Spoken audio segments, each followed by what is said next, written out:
네, 오늘 장 랭킹5 시작하도록 하겠습니다. 오늘은 어떤 키워드에 주목해야 될까요? 두 분과 함께 고민 함께 해보도록 하겠습니다. IS의 김태성 부부장, KM투자 파트너스 김성훈 대표 모셨어요. 안녕하십니까? 안녕하세요. 네, 안녕하세요. 안녕하세요.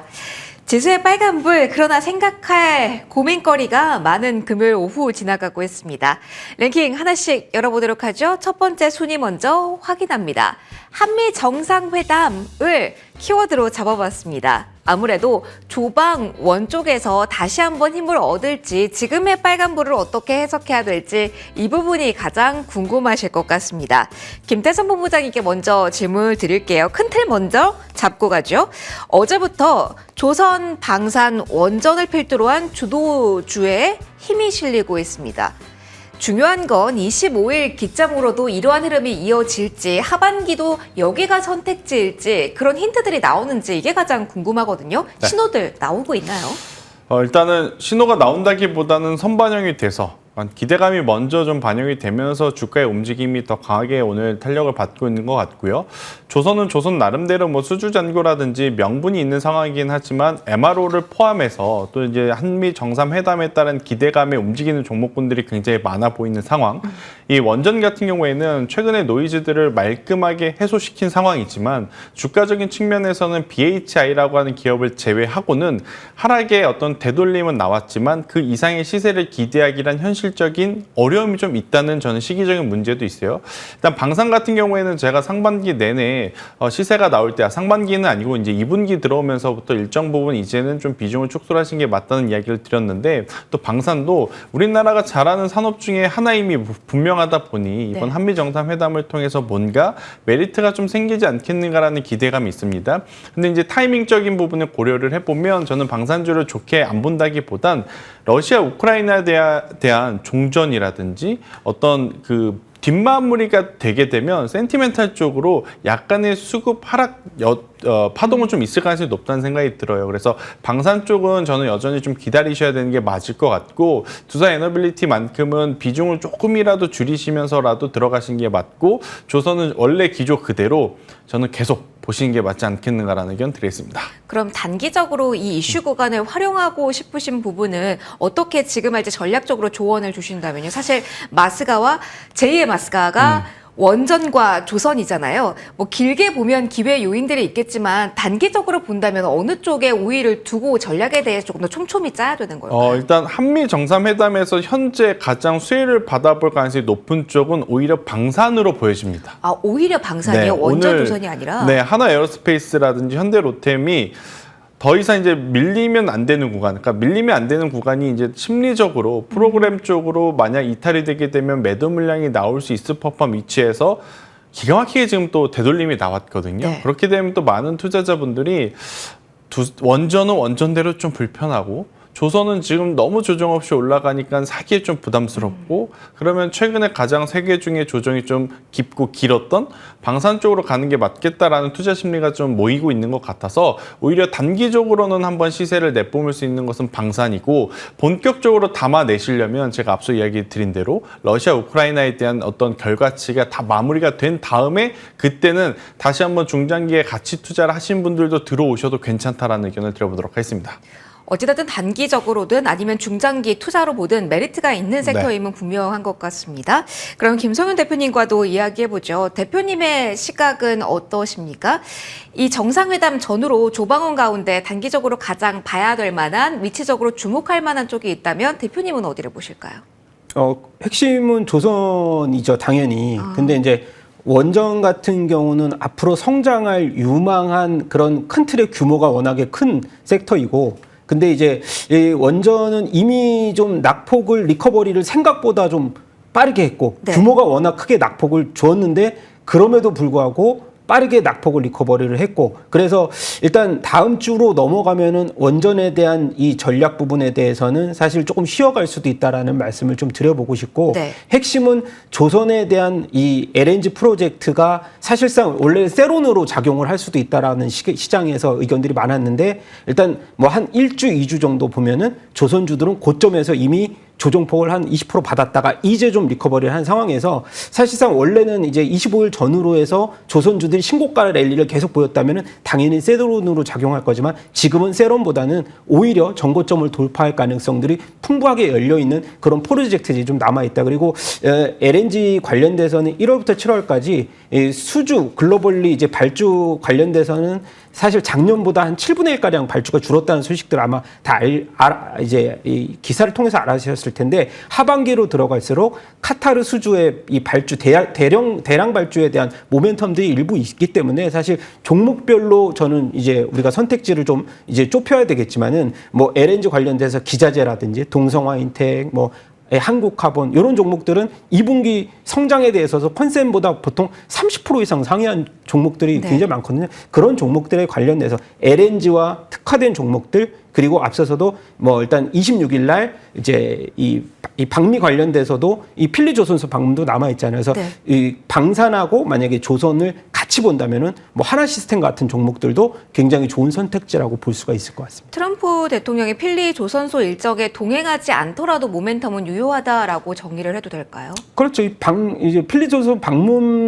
방문으로서도 사실 좋은 트리거가 될 수가 있는 흐름이고, 네. 그래서 일단 아까 말씀드렸듯이 뭐냐면 방산과 조선의 이제 중복된 섹터가 있거든요. 네. 그게 이제 제가 아까 말씀드렸던 이 하나 관련돼서는 이 하나 시스템의 시스템. 흐름에서 본다면은 오늘도 굉장히 강세를 보이고 있고, 뭐 하나 오션도 주가가 이제 12만 원대에서 10만 원대 밀렸다가 빠르게 리커버리를 하고 있는데 아직 정고점 돌파까지도 남아있는 흐름이기 때문에 저는 조선주에 관련돼서는 좀 좋은 또 투자 전략이 계속 남아있을 것이다라고 말씀을 드려보고 싶습니다. 완전 짧게만 하나 더 질문 드려볼게요, 대표님. 워낙 해결되지 않은 부분들이 많아서 정상회담에서 어떤 부분이 논의될 걸 시장은 기대하고 있는 것인지 그게 좀 어렵습니다. 조인트 벤처에 대한 구체안까지 나오는 걸 지금 시장은 반영을 하고 있는 걸까요? 원자력 협정 개정 추진까지 바라보고 있는 걸까요? 이게 논의되는 사안이 지금 압축되지 않고 있다라는 기사들도 함께 나오고 있어서 시장의 기대치가 어느 정도인지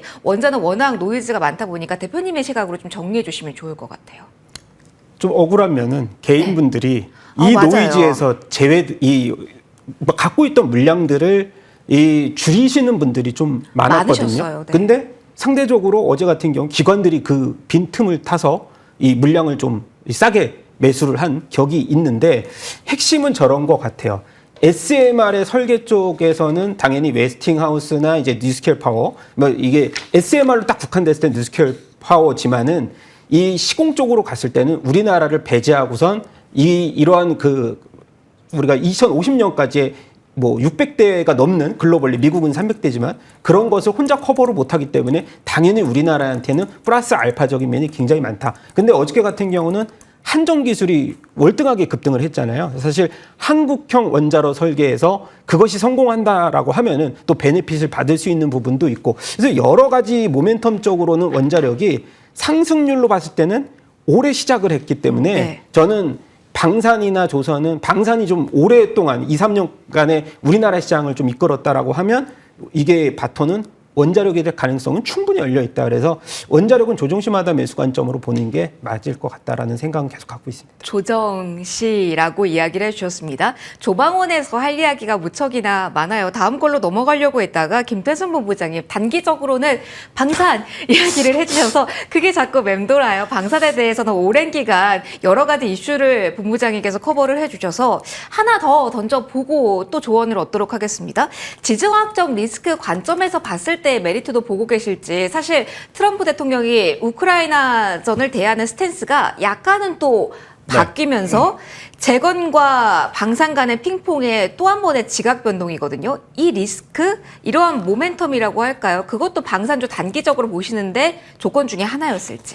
일단 서학개미 분들은 고민이 될 수밖에 없거든요. 네. 그러니까 어떤 고민이냐면 재건도 돈이 돼요. 미국 입장에서는. 미국 입장에서는. 네, 재건도 확실하게 돈이 되는 사업 구조죠. 방산도 돈이 되는 확실한 사업 구조입니다. 근데 이제 우리나라 시장을 그걸 가지고 들어와서 보면 재건은 투자의 대상이라기보단 트레이딩의 개념으로밖에 볼 수는 없게 되는 거죠. 아무래도 이제 실제 재건을 한다 그래서 우리나라 기업들이 가서 입찰을 따낼 가능성이 굉장히 낮은 낮아요. 상황이다 보니까 뭐 물론 뚜껑은 열어봐야 되기 때문에 하지만 이제 주식시장에는 굉장히 또 복합적인 부분을 고려를 해야 되는데 1차원적으로 휴전이라는 이야기가 나오면 방산주들은 펀더멘탈이 흔들리는 게 아니라 센티멘탈 쪽으로 조정이 나올 수밖에 없습니다. 그 조정은 이미 지난주에 유럽의 라인메탈, 우리나라 하나 에어로스페이스 그리고 미국의 로키드 마틴을 보면 다들 느끼셨을 거예요. 하지만 그건 1차원적인 흐름이고요.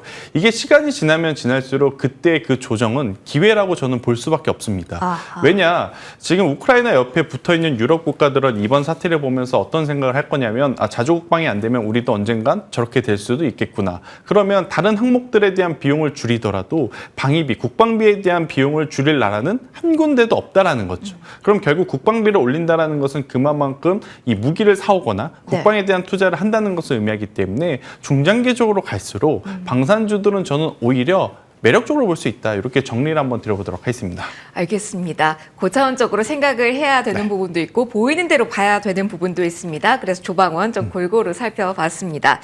2위는 반도체 볼 거고요. 한미 정상회담 이 키워드 끌고 갈 겁니다.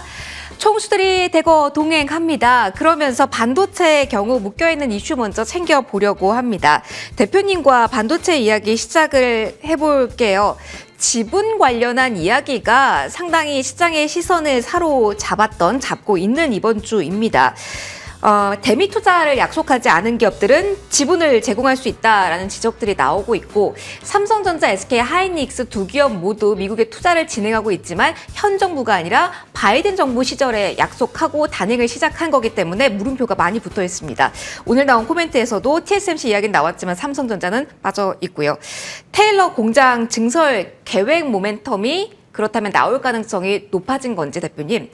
이걸로 충분할지 그러면서 지분에 대해서 시장의 시선은 어떻게 바뀔지 궁금합니다. 이 방미 이슈 삼성전자 비롯해서 탑2 어떻게 해석하고 대응책 잡아야 될까요? 이게 바이든 정부 때 51조라는 그래도 큰 규모로 맞아요. 투자를 했고 그것이 이제 이 고객사를 찾기 위해서 시간이 좀 걸렸고 또 한 번 투자를 또 단행한다면 좋겠지만 트럼프 입장에서 봤을 때는 굉장히 크게 요구를 할 가능성들이 좀 더 높다라고 봅니다. 근데 그걸 안 하더라도 사실 이 지분에 대한 요구 그게 기사로 나왔을 때 삼성전자가 크게 밀리지는 않았고 저는 사실 되게 좋게 봤거든요. 미국이 지분을 그래도 한 1점 몇 프로 가져간다. 괜찮다? 그러면 그게 뭐 왜 악재일까 저는 궁금했어요. 왜냐하면 단가를 너무 싸게 가져가면 악재지만 그것이 엑시트하는 물량이 나중에 나온다면 문제지만 크게 저는 우려할 사항은 아니다. 근데 이제 뭐 이재용 회장님 지분도 비슷하잖아요. 비슷하니까 그것에 대해서 좀 뭐 사실 기분이 좀 언짢을 수는 있죠. 근데 그거 말고는 저는 크게 리스크는 없다라고 보고 뭐 일단 삼성전자와 SK하이닉스의 지금 주가의 흐름을 단기적으로 비교를 하자면 SK하이닉스는 파업 때문에 좀 더 리스크적으로 어저께 좀 빠졌고요. 근데 코스피 시장에서 봤을 때는 아직까지 이런 유동성에서 별이 두 개가 뜰 수는 없다. 아직은. 지금은 삼성전자라는 별이 일단은 떴고 네, 떴다라고 표현해 주셨네요. SK하이닉스의 별이 뜨기는 조금 시간이 걸리고 사실 SK하이닉스에 기대하는 부분 계속해서 1등을 달려왔기 때문에 저는 그냥 1등에 대해서는 기대감이 그렇게 크게 없잖아요. 계속 1등 잘하고 있고. 그래서 2등의 삼성전자는 기대할 부분이 많기 때문에 지금 올라가고 있어서 27일을 기점으로 좀 더 바뀔 수 있지 않을까 보고 있습니다. 엔비디아 실적 발표 이후에 가이던스가 좀 제시가 될 거잖아요. 그래서 그리고 뭐 콜 같은 경우도 SK하이닉스가 콜테스트 통과는 하지는 않았기 때문에 계속 우려감이 나타나는 거고 3월달 이후에 좀 10월달로 보고 있는데 그 전에는 계속 노이즈는 있을 겁니다. 한미 관련 투자 이슈, 엔비디아 모두 무난하게 넘어갈 가능성을 높게 점쳐주셨습니다. 그럼 오늘 삼성전자 이야기 조금 더 해보죠. 본부장님과 그러면 이 칩 이야기를 이어서 좀 해볼까 합니다. 엔비디아가 중국 수출용 H20칩 부품 생산 중단 요청했다라는 이슈가 있어서 삼성전자 엮어서 이야기를 해볼까 합니다. 이게 약간 저가형이고 그렇기 때문에 우리가 이 자리에서 이게 삼성전자가 할 수 있는 역할 그러면서 외인이 주목하고 있는 시점 초입에 본부장님과 이야기를 했던 기억이 있습니다. 중단 통보가 나왔다면 무언가 변화에 우리가 주목하면서 체크할 사항 하나 더 늘어버린 걸지 어떻게 해석하십니까? 근데 크게 뭐 걱정하실 필요는 없을 것 같습니다. 그 내용이 만약 이미 시장에 지대한 영향을 줄 거였다면 삼성전자가 이미 7만 전자 밑으로 내려왔을 가능성이 굉장히 높고 지금 삼성전자는 이제 지나간 과거는 과거이고 엔비디아도 이제 중국도 중국이지만 새로운 굉장히 큰 시장에 지금 집중을 해야 되는 상황입니다. 어디냐면 중동 그리고 유럽 이쪽이 지금 집중을 해야 되는 상황이다 보니까 중국의 자꾸 이제 저사양 제품 물론 이제 그 저사양 제품을 통해서 벌어들이는 이 매출이 전체 매출에서 차지하는 비중 중에 굉장히 또 많습니다. 하지만 지금 당장의 어떤 진통 때문에 계속 이걸 끌고 가는 것도 엔비디아에게는 저는 부담일 수는 있어서 만약 안 되는 거 혹은 정리를 해야 된다면 빠르게 정리를 하고 앞으로 또 돈이 될 수 있는 시장에 집중을 하는 게 사업적으로 더 맞는 행보일 수도 있겠다라는 생각이 들어서 이 뉴스에 대해서는 저는 아직까지 그렇게 크게 반응하실 필요는 없다는 생각이 들고 있고 오히려 지금 지난주와 이번 주 확인되지는 않았지만 계속 단독 보도 뉴스들이 너무 많아지는 것 같아요. 워낙 많아서. 그렇죠. 네. 이게 삼성전자뿐만 아니라 네. 굉장히 많은 산업에 지금 단독 보도가 지금 흘러나오고 있는데 그 중에서 이제 가장 좀 기대 반, 걱정 반인 부분은 HBM3 8단, 12단 내용은 쏙 들어갔습니다. HBM4에 대한 이야기만 지금 나오고 있죠. 돌아다니는 뉴스들도 아마 시청자분들도 많이 접하셨을 것 같은데 저는 그걸 보면서 결국 삼성전자가 HBM3 8단, 12단은 이제 어렵다? 못하는 거로 보여지지 않나, 이게 못하는 걸로 내비치지 않나. 그래서 결국 HBM4에 지금 모든 걸 걸고 있는 것이 아닌가라는 생각이 들어서 이 부분이 좀 잘 해결돼야 저는 삼성전자가 더 올라갈 수 있지 않을까 싶고 6만 전자에서 7만 전자까지 올라오는 건 미우나 고우나 애플과 테슬라의 힘이 파운드리에 어떻게 보면 좀 모멘텀이 됐기 때문인데 7만 전자에서 8만 전자가 되려면 뭐 엔비디아의 뉴스도 도와줘야 되지만 독자적으로 HBM4에 대한 수요가 단가적인 측면으로 시장에 이제 본격적으로 진입을 해야 된다는 거죠. 더 이상 샘플 테스트, 퀄 테스트 이런 이야기가 아니라 통과되었습니다. 언제부터 양산하겠습니다. 이 이야기가 지금은 더 필요하고 거기에 더 집중하자라는 의견 드리도록 하겠습니다. 그럼 단기적으로 엔비디아 실적 나오고 그 수치가 의미하는 바는 좀 제한적일 수밖에 없겠네요. 엔비디아 실적 볼 때 여러분들이 저는 두 가지를 꼭 보셔야 된다 생각이 들어요. 지금 당장의 실적은 크게 흔들리진 않을 거예요. 네. 이번 분기 실적은. 근데 이제 3분기 가이던스에서 얼마만큼의 매출 상향을 할 것이냐, 그리고 이제 이 매출 상향의 세부 사항 중에 주당 순이익과 그리고 영업이익률을 한번 여러분들이 꼭 체크를 해야 됩니다. 만약에 영업이익률이 내려간다면 굉장히 또 시장에서는 안 좋은 해석들이 나올 수 있고 더 중요한 건 블랙엘 아키텍처의 새로운 제품 루빈의 출시 일정이 미뤄지는지 아니면 관건이군요. 일정대로 가는지 요것만 문제가 없다면 우리 증시 전체적으로 다시 한번 올라갈 수 있다는 의견 드리겠습니다. 희망적인 메시지를 마지막으로 주셨어요. 결국은 형님들의 역할도 상당히 중요하니까요. 반도체까지 이야기해봤고요. 연결고리 가지고 세 번째 키워드로 넘어가도록 할게요. 올 여름에 이런 이야기 없다가 오늘 이야기가 되고 있네요. 전력 공급에 빨간불 들어왔다라는 뉴스 기사도 있습니다. 물론 미국발 모멘텀과도 엮을 수 있기는 한데요. 미국 이야기 워낙 많이 했으니까 시작은 정책적 모멘텀으로 해보도록 하겠습니다. 전력 부족하다라는 이야기 많이 나오는 가운데 오늘 정책적으로 에너지 고속도로에 힘을 실는다, 속도 낸다라는 기사까지 나왔습니다. 대표님과 이야기 해볼게요. 김성훈 대표님, 오늘 장에서 다시 한번 에너지 고속도로라는 키워드가 나왔습니다. 국내 정책에 대한 모멘텀 가진 쪽에서 힘이 좀 약해졌던 요즘이잖아요. 전력의 그림은 좀 다르게 가져갈 수 있는지, 국내 정책 모멘텀으로 이게 전력 설비 지금 좀 노이즈 있는 구간이긴 한데 어디까지 조금 더 모멘텀 받을 수 있다라고 보실까요? 국내 정책 드라이브는 조금 약해졌다고 저는 생각이 되고요. 네. 오늘의 반등은 사실 이제 AI와 관련된 버블이 조금 리스크가 좀 줄어들었다. 그거에 버블은 포커스를 줄었다. 맞춰야 되고 전력과 관련돼서는 AI와 관련된 버블과 전혀 관계가 없었는데 왜냐하면 캐펙스 투자는 계속 유지한다고 그거에 연관된 게 어떻게 보면은 가장 원론적으로는 전력 수요가 증가가 계속 성장을 될 수 있다는 그런 근거로서 우리가 해석을 해야 되는데 상대적으로 반도체와 연결고리가 너무나 깊다 보니까 그렇게 좀 낙폭이 좀 과대하지 않았나라고 보고 있어서 오늘과 같은 경우에 가장 강력하게 좀 슈팅이 나오는 섹터가 전력기기가 아닌가라고 보고 있고 그리고 미국에서 최대 시장이 이제 사실은 이제 최근에 포커스가 맞춰져 있는 게 초고압 직류 손압이라고 해서 유럽에서 수요가 가장 큰 이 수요 쪽인데도 불구하고 미국발 모멘텀 쪽으로 계속 포커싱이 맞춰져 있다 보니까 주가가 좀 하락을 했고, 또 하나 하락한 게 이제 원투펀치가 좀 더 맞은 게 마지막으로는 철강이나 알루미늄과 관련돼서 50%의 관세를 매겼다는 그런 흐름 때문에 네. 좀 하락폭이 컸거든요. 근데 전반적으로 보면 기계업종의 하락폭이 제일 컸죠. 왜냐 다 철 덩어리로 돼 있기 때문에. 근데 이 전력도 사실 한 20%에서 30% 정도 이 철강에 관련돼서 좀 어느 정도 지분이 있다 보니까 네네. 그런 부분에서 좀 하락폭이 컸지. 제가 봤을 때는 사실 최근 들어서 보니까 이 효성중공업이 워낙에 시세가 좀 컸던 터라서 상대적으로 HD 현대일렉트릭이라든가 LS 일렉트릭이 주가가 좀 반등폭이 오늘 큰데, 가장 핵심은 뭐 LS 일렉트릭도 사실 뭐 테슬라 X라든가 아니면은 관련돼서 보면은 이제 버티브와의 이 팀 엔비디아를 꾸려서 최근 들어서 미국발 수요를 굉장히 많이 좀 증가되고 있기 때문에 그런 부분을 본다면 HD 현대일렉트릭, LS 일렉트릭은 아직도 좀 주가가 좀 싸지 않을까라고 보고 있고, 네. 핵심은 HD 현대일렉트릭이 2분기에 이 실적이 나온 게 3분기로 좀 이연이 됐거든요. 며칠 차이로. 그래서 그런 부분은 3분기 성장의 모멘텀은 HD 현대일렉트릭도 한번 지금 주가도 좀 싸지 않을까라고 보고 있습니다. 그러면 매수할 만한 타이밍에 있는 것은 변화폭이 키워드로 한 대형사로 제가 정리를 해도 될까요? 네, 그렇게만 봐도 저는 충분히 수익률을 가져가실 수 있다고 봅니다. 오, 알겠습니다. 전력 설비 쪽에 대해서 모멘텀 가진 부분들 왜 내렸는지에 대한 그 요인들도 이야기를 해주셨습니다. 에너지 살짝 틀어서 신재생 쪽에 대한 이야기도 해볼게요. 유가 뭐 40달러 선 전망까지 나오고, 그리고 트럼프 대통령의 강력한 발언도 있습니다. 태양광이 가장 직격탄을 맞고 있는 것 같아요.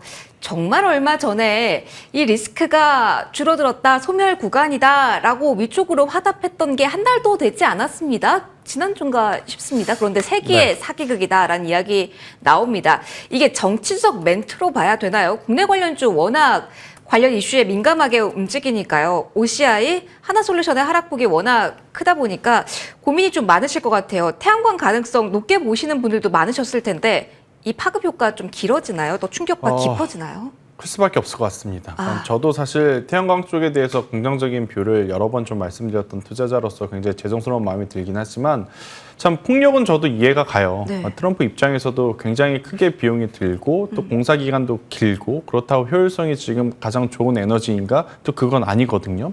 근데 이제 태양광 같은 경우에는 어찌됐든 미국이 중국을 견제함으로 인해서 비정상의 정상화로 가는 과정으로 기업들의 실적이 나아지고 있다는 것을 우리나라 기업뿐 아니라 자국내 기업들의 재무제표를 통해서도 확인을 하고 있는 상황이었거든요. 그런데 폭력을 이제 계속해서 부정적으로 이야기하던 트럼프가 이번에 좀 태양광하고 같이 좀 폭력을 엮어서 불신의 이야기를 좀 하다 보니 오늘 이제 OCI 홀딩스도 그렇고 하나솔루션도 그렇고 대체적으로 좀 많이 빠진 상황인데, 일단 부정적으로 볼 수밖에 없는 종목은 OCI 홀딩스와 하나솔루션, 그러니까 북미 쪽에 대한 매출 의존도가 좀 네. 높은 쪽은 당연히 시간이 좀 더 걸릴 수밖에 없는 것 같아요. 근데 지난주만 하더라도 미국 태양광 쪽에 굉장히 또 좋은 뉴스가 있었거든요. 그러니까 재무 건전성 평가를 통해서 재무가 괜찮으면 보조금 지급하겠다라는 이야기도 있었고, 그런데 또 이렇게 하루아침에 안 좋은 이야기를 한다니 참 이해할 수 없는 상황이지만, 일단 그들의 내용은 그들의 내용대로 본다 하고 우리나라 내부적으로 보면 그래도 HD 현대에너지 솔루션만큼은 저는 아직까지 신정부에서 밀어주는 정책 방향성이 있기 때문에 조금은 더 기다려 볼 필요는 있지 않겠는가.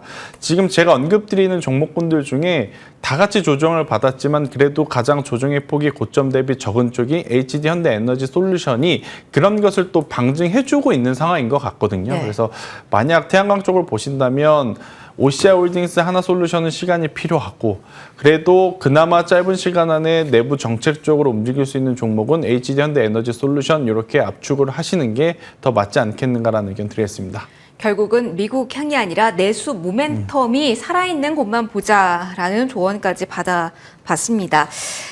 전력 설비와 신재생에 대한 이야기 전략 고민해봤고요. 오랜만에 4위에서 정책 이야기 해볼 겁니다. 워낙 긴박하게 이루어지고 있어요. 스테이블 코인 관련주의 흐름 한번 체크를 오늘 자리에서는 좀 해봐야 될 것 같아요. 대표님과 이야기를 시작을 해볼게요. 오랜만에 정책에서 이 코인 쪽 이야기를 하는 것 같은데, 일본도 엔화 스테이블 코인 발행 임박했다라고 하죠.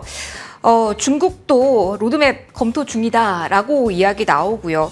우리나라도 법제화 추진 중이다라는 이야기가 나오지만 한국은행하고 정부 간 시각차가 계속 나오면서 이렇다 할 시세가 크게는 안 나오고 있어요. 오늘 일부 종목 단할 필두로 해서 움직임은 나오고 있는데 어떻습니까? 정책의 이 방향성이 가는 길이라고 한다면 그래도 봐야 되는 걸지 아니면 이전에 은행 아니면은 플랫폼사 쪽은 움직임이 연관해서 나오질 않기 때문에 아직은 조금 더 기다려야 되는 구간인지 오늘 이슈에 따른 종목 반응은 어떻게 해석하실까요? 개인적으로 단알의 종목을 좋아해서 그런지 몰라도 오늘 단알밖에 눈에 띄지는 않고 있고요. 너만 보여요. 네. 그리고 대장 역할을 했던 카카오페이나 뭐 관련주들 흐름을 봤을 때는 당분간 좀 반등이 좀 어렵지 않을까라고 보고 있고 제가 아까도 정책적 드라이브 이 모멘텀이 생각보다 좀 많이 소멸되고 있는 상황이라고 말씀을 드렸는데 시즌1은 좀 끝났다고 보고요. 네. 왜냐하면 지금 이 스테이블 코인 관련돼서 가상화폐 관련돼서도 이 자금 세탁의 범죄에 많이 악용이 되고 있다는 이 소식들이 많이 있었고 그 서클도 주가가 좀 하락폭이 좀 큰 상황이고 오늘 같은 경우에 서클이 뭐 2인자가 이제 우리나라 방한을 했다는 소식 그것도 굉장히 큰 모멘텀이 좀 주가는 전혀 반응을 하지 않고 있고 그래서 단알 같은 경우로만 놓고 본다면 영업이익이 상반기에 한 30억 원 정도 이상 나오면서 흑자 전환을 했고 그리고 이 단알만의 좀 특이한 점은 그래도 가상화폐를 갖고 있고 관련된 가맹 점수가 제일 많고 그래서 결제 대행사 중심으로 보는 건 맞는데 이게 뭐 종목별로 딱 보자면은 눈에 띄는 종목은 별로 없다라는 점 그리고 입법화 추진 이게 어떻게 보면 국부에 대한 유출 때문에 입법화를 빨리 추진하려고 했다가 담보 설정 기업의 자본 건전성 이런 여러 가지 요건들이 잘 마련이 되고 하자는 의견이 굉장히 강하기 때문에 당장은 좀 스테이블 코인과 관련돼서는 반등 나올 때 지켜보자 이렇게 결말 짓고 싶습니다. 알겠습니다. 반등이 나올 때 지금보다 더 강한 뚜렷한 신호가 나올 때 다시 한번 질문 좀 드려보도록 할게요. 정상회담 이슈가 있다 보니까 여기도 짧게만 체크를 하고 넘어갈게요. 김태선 본부장에게 대북 관련 이야기 좀 해보려고 합니다. 한일, 한미 뭐 대북 관련 이야기가 나올 거라고 합니다. 재룡전기도 앞서 대북 모멘텀으로 이야기를 해주신 바 있어서 본부장님께 질문을 좀 드려봅니다. 좋은 사람들이 그래도 오늘 시장의 변동성 대비한다면 그래도 오전부터 시세가 꾸준하게 나고 있거든요. 오늘 윗꼬리가 달리는 종목이 워낙 많긴 한데요.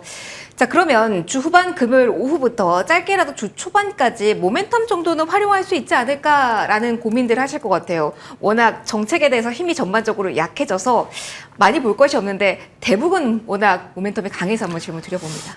그런데 좀 불안불안한 건 불안해요. 지울 수는 없는 것 같아요. 그래서 이제 저도 사실 경협주를 안 본 건 아니고요. 오늘 점심 동안 이제 가장 많이 살펴본 게 저도 이제 경협주인데 네. 실제로 지금 트레이딩 할 수 있는 종목은 두 개로 압축해서 좀 봐야 될 것 같아요. 좋은 사람들 그리고 아난티. 현대 엘리베이를 이제 제가 가장 좀 좋게 보고 재룡전기라든지 재룡산업은 이제 제가 이제 가장 많이 말씀을 드렸는데 이게 지금 짧은 시간 안에 뭔가 해결을 보고 나와야 된다라고 하면 이들은 조금은 이제 부적합하다라는 생각이 들고 있고 오히려 이제 아난티와 좋은 사람들이 더 나올 수 있는데 차트 보시면 여러분들도 비중을 많이 좀 하기에는 부담스러움을 느끼실 겁니다. 그 보이시는 그대로 조금 이제 소액으로 하시든지 아니면 좀 기다리시는 게 더 나을 수도 있겠다라는 의견 드리겠습니다. 알겠습니다. 좀 까다롭고 어려운 부분인 것 같습니다. 마지막 키워드로 넘어가 볼게요. 오늘은 평소와 약간은 다른 방향성입니다. 소비에 대한 이야기를 해볼 거고요. 대표님께 먼저 이렇게 질문을 드려볼게요. 최근에 한한령 해제로 우리가 이야기를 많이 했습니다. 중국과의 관계 개선, 그러면서 꼽힐 수 있는 섹터, 실적이 개선될 수 있는 섹터 이야기를 많이 했는데 미국과의 연결고리가 워낙 강해지고 그 전에 일본을 거치고 이런 이야기들 스토리라인이 강해져서일까요? 한중 관계에 대해서 기대감이 약화돼서 엔터 쪽 중심으로 내리는 거라 봐야 될지 아니면 단순 숨고르기, 쉬어가기 성격이라고 봐야 될지 워낙 일제히 내리는 쪽이 많아서 이 방향성으로 한번 대표님 질문 드려볼게요. 그 핵심은 뭐냐면 뭐 시장에서 캐대언 효과를 계속 얘기를 했잖아요. 맞네요. 네. 그러면서 뭐 다시 영화 역대 이제 1위를 기록할 것이다. 그래서 방문객 수가 이제 뭐 예전에는 막 아시아권만 우리가 핵심으로 봤다면은 글로벌 전역으로 지금 방문객들이 늘어나고 있고 거기서 가장 핵심으로 본다면 저는 다른 섹터 다 제외해놓고 엔터주가 타픽으로 계속 이제 다시 얘기를 해야 되는데 왜냐하면 2분기에 컨센서스를 다 상회한 게 엔터주거든요. 하이브도 그렇고 JYP도 그렇고 JYP도 당일날 많이 흔들렸지만 실적 까보고 나니까 실적 워낙에 서프라이즈 했고 제가 과거에도 무슨 얘기 했냐면 MD를 주목해보자. 굿즈. 거기에서 음반 판매 이상으로 나오는 것이 다 MD 굿즈 판매량이거든요. 그래서 팝업 스토어 반짝 열고 그것이 이제 임대료 싸게 한 다음에 MD 이 마진율로 막 30% 40% 나오기 때문에 팝업 스토어 한 달 만에 매진되고 이런 현상이 나오기 때문에 저는 하반기에도 이제 일단 엔터주들은 계속해서 보자. 정고점 돌파의 가능성들이 충분히 열려 있고 그 다음에 탑픽으로 보자면 당연히 하이브를 이제 하반기에는 보자라고 말씀드린 게 코르티스라고 하는 그룹 이제 신규 데뷔 8월 18일 날 데뷔했는데 굉장히 많은 인기를 얻고 있고 6년 만에 나왔습니다. 그래서 네. BTS의 자리를 이 코르티스가 지금 바로 메꿔줄 수가 있기 코르테스요? 때문에 네. 코르티스인가요? 티스, 예, 네. 코르티스 그런 부분들 그리고 이 YG 같은 경우는 불핑이 이제 공연 매출이 이제 잡히거든요, 3분기에. 그래서 그런 부분 본다면은 엔터주는 충분히 아직까지도 중국 소비주 탑픽으로 계속 이어질 수 있는 가능성들 주기가 별로 없어요. 예, 계속 봐야 됩니다. 신인이라는 점 모멘텀 주목을 해주셨고요. 엔터는 볼자리다 그러면서 하이브 이야기를 해주셨습니다. 연결해서 가죠. 오늘 원픽을 주셨는데요. 본부장님 엔터를 보시긴 하셨는데 하이브가 아닙니다. 다른 종목인데 어떤 종목인지 그러면서 포인트 한번 언급해 주세요. 네, 저도 YG 엔터테인먼트가 굉장히 좋아 보여요. 아, 하이브 네. 말고 YG. 네. 하이브도 하이브이지만 YG 엔터테인먼트가 이제 상대적으로 좀 불확실성이 좀 적죠. 하이브도 다 좋은데 내부적으로 조금은 이제 체크해야 될 부분이 혹시라도 주가에 있을까 봐? 영향을 줄 수 있어서 YG 엔터테인먼트는 앞서 지금 대표님께서 이야기하신 대로 언제적 블랙핑크냐라고 했지만 결국 그 블랙핑크가 YG 엔터테인먼트를 끌고 있다는 것을 한 번 더 입증을 했습니다. 그리고 이제 실제 공연 횟수를 놓고 보면 하반기에 가장 많이 또 잡혀 있는 것이 블랙핑크라고 좀 보시면 될 것 같고 이제 유닛으로 뭔가 개별 활동으로도 굉장히 좋은 성과 팀으로도 굉장히 좋은 성과를 내고 있는 지금 걸그룹들 사이에 가장 유일한 그룹이 아닌가라는 생각이 듭니다. 그렇다라고 하면 저는 2분기에 이어서 3분기, 4분기 실적도 가장 또 좋게 나올 가능성이 높아서 YG 엔터테인먼트는 손절라인 95,000원 목표가를 만약에 올린다라고 하면 저는 12만 원이라는 목표가까지 잡고 대응을 해보셔도 괜찮다 생각이 들고 있고 최근에 엔터사들이 마치 이제 관세 영향 아니면 지수의 좀 피난처 역할을 좀 하는 상황인데 오늘 지수가 좋음에도 불구하고 YG만큼은 조정의 폭이 적다는 게 가장 중요한 포인트일 수 있겠다고 정리드리겠습니다. 목표가 12만 원, 소절가 95,000원 이야기해 주셨습니다. 마지막으로 하나만 더 대표님과 이야기하고 마무리할게요. 달바 궁금해서요. 이 종목은 실적 시즌에 눈높이 맞추지 못했습니다. 그리고 오늘은 대량의 물량이 풀리는 날입니다. 그럼에도 어제도 강세, 오늘도 상승입니다. 어떻게 해석할 수 있을까요? 이 사실을 알고 미리 정리를 했고 가격도 이미 밸류 부담 없이 좀 싸졌고요. 근데 제가 항상 말씀드리지만 화장품은 워낙에 경쟁이 좀 치열한 이제 섹터이기 때문에 제가 이제 홈디바이스나 APR이나 이 파마리서치만 보자라고 말씀드린 이유가 새로운 영역에서 지금 승부를 내야지요. 화장품주들은 앞으로도 수출 데이터를 우리가 확인했을 때도 굉장히 어려운 구간에 놓여 있다라고 저는 결말을 계속해서 말씀을 드려보고 싶습니다. 알겠습니다. 깔끔하게 코멘트까지 받아봤고요. 오늘장 랭킹 5는 여기서 마무리 짓겠습니다. 김태성 본부장, 김성훈 대표 두 분과 함께 시간 만들어봤습니다. 오늘도 고맙습니다.